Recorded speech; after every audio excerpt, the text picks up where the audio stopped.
Putain, ça a intérêt à valoir le coup, le cambium. Hein. Putain, toute la colline a monté. Bon, on va aller récolter le cambium potentiellement d'un chêne ou d'un pin. À voir.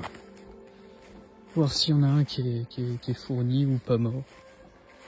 Sur lequel il n'y a pas trop de mousse. Potentiellement exposé au soleil.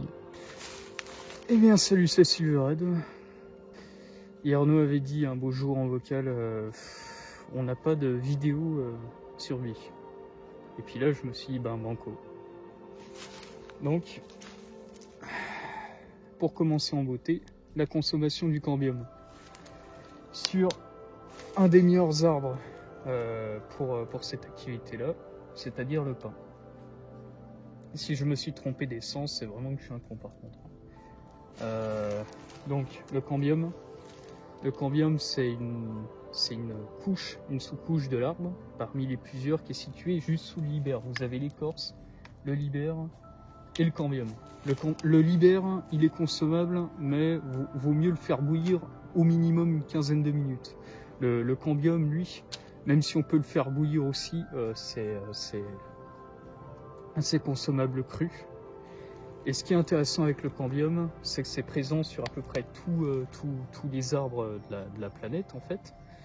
Et les seuls arbres dont vous aurez à vous méfier, c'est les arbres fruitiers. Bon, je sais ça fait beaucoup, mais les arbres fruitiers, le faux acacia et le if. Surtout le if parce que faites vraiment gaffe, il peut être confondu en certaines occasions avec le bouleau.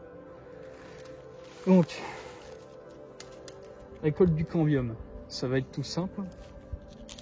On va passer directement à l'étape pratique. Vous essayez de commencer à retirer l'écorce, bien sûr. Ça va être difficile, alors on va employer des ciseaux à bois.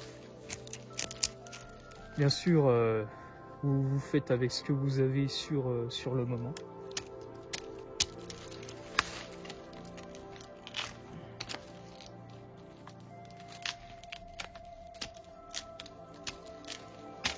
La machette étant le plus indiqué.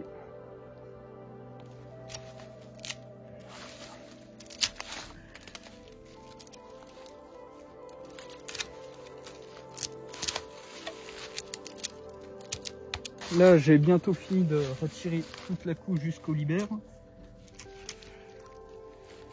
Je finis de retirer, c'est très important de retirer les dernières traces d'écorce.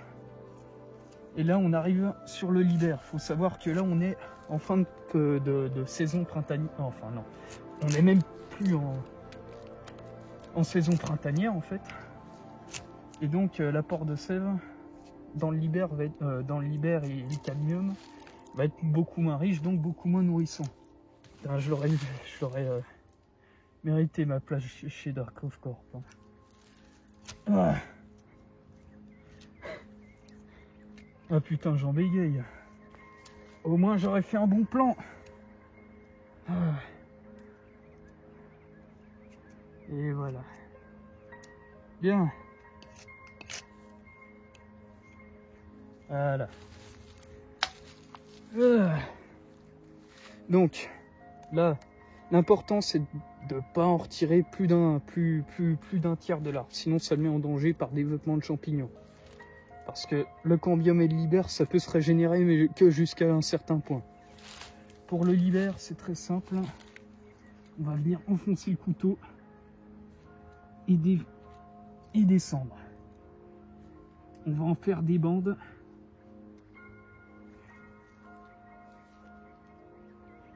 Voilà.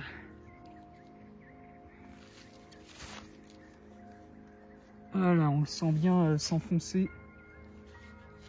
Voilà. Voilà.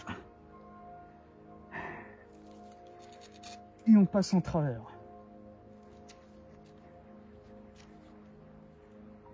Voilà. Ça,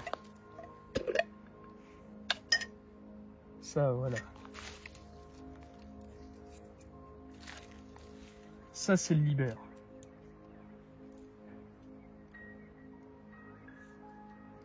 Ça, c'est le libère, ça se récolte et ça se bouillit.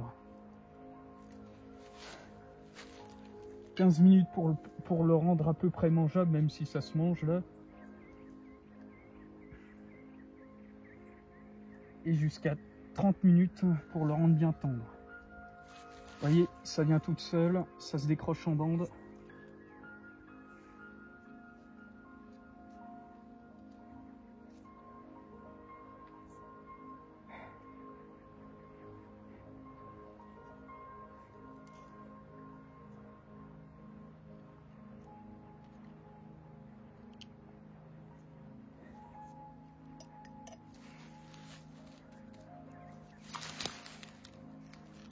Voilà.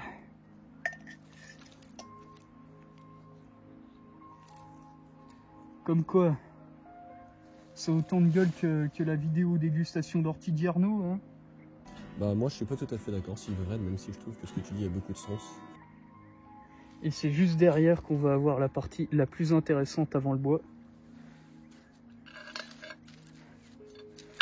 Le cadmium.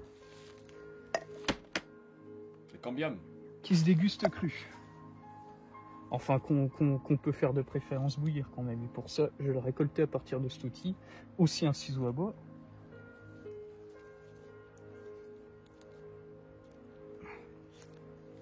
Allez. Bah, on va voir quel goût ça a, hein.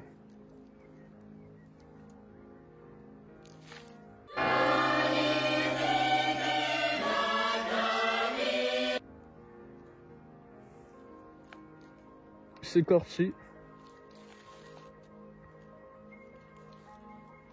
Ça se mâchouille, on sent les herbes. Après, ce qui est les applications possibles, par exemple avec le cadmium et surtout le libère en fait, c'est de les faire sécher et d'en faire de la farine.